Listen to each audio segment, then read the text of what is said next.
நீங்கள் இங்கே எல்லாம் பார்த்துருப்பீங்க. பயங்கர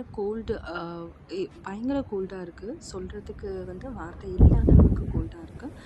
-8 இன்னையோட டெம்பரேச்சர்.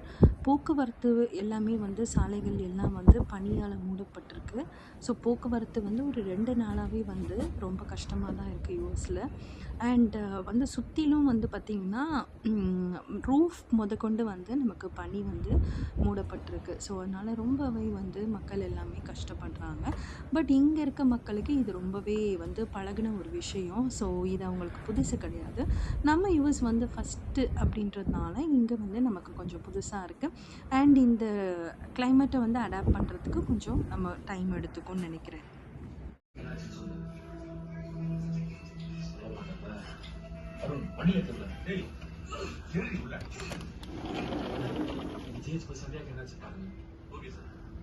பனி இருக்க உயர்ந்துக்கிட்டே தான் போகுது. ஸோ நான் அப்பப்போ வந்து நான் பார்த்துக்கிட்டே இருப்பேன் எவ்வளோ தூரம் வந்து பனி வந்து இன்ச்சஸ் வந்து எவ்வளோ தூரம்னா இன்றைக்கி வந்து 7 இன்ச்சஸ் அளவில் வந்து பார்த்திங்கன்னா பனி உயரம் வந்து அதிகமாக இருக்குது. பனிமழை வந்து பெய்யறது ஸ்டாப்பே ஆகலைன்னு தான் சொல்லணும். இங்கே பாருங்கள், என் பால்கனி ஃபுல்லாகவே பனி தான்.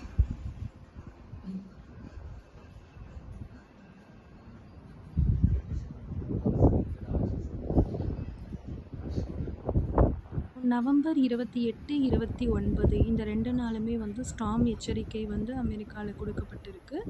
ஸோ மக்கள் நடமாட்டம் வந்து கொஞ்சம் கம்மியாகவே தான், கொஞ்சம் இல்லை, நடமாட்டமே இல்லை. ஏன் அப்படின்னா பனியோட அளவுகள் வந்து அதிகமாக இருக்கிறதுனால சாலைகளில் வந்து விபத்துக்கள் வந்து ரொம்ப அதிகமாக இருக்குன்ற ஒரு காரணத்தினால மக்கள் நடமாட்டம் வந்து சுத்தமாகவே இல்லாமல் இருக்குது. காட்சிகள் நீங்கள் பார்க்குறீங்க. நம்ம இங்கே வந்து யூஎஸில் பியூரியா இலினாய் ஸ்டேட்டில் இருக்கோம். ஸோ இந்த இலினாய் வந்து பகுதி வந்து ரொம்பவே வந்து உங்களுக்கு கோல்டஸ்ட் பிளேஸ்ன்னு தான் சொல்லணும். இந்த பனி புயல் சத்தத்தை நீங்களே கேளுங்க, எந்த அளவுக்கு விகிதத்தில் இந்த பனி இருக்குது.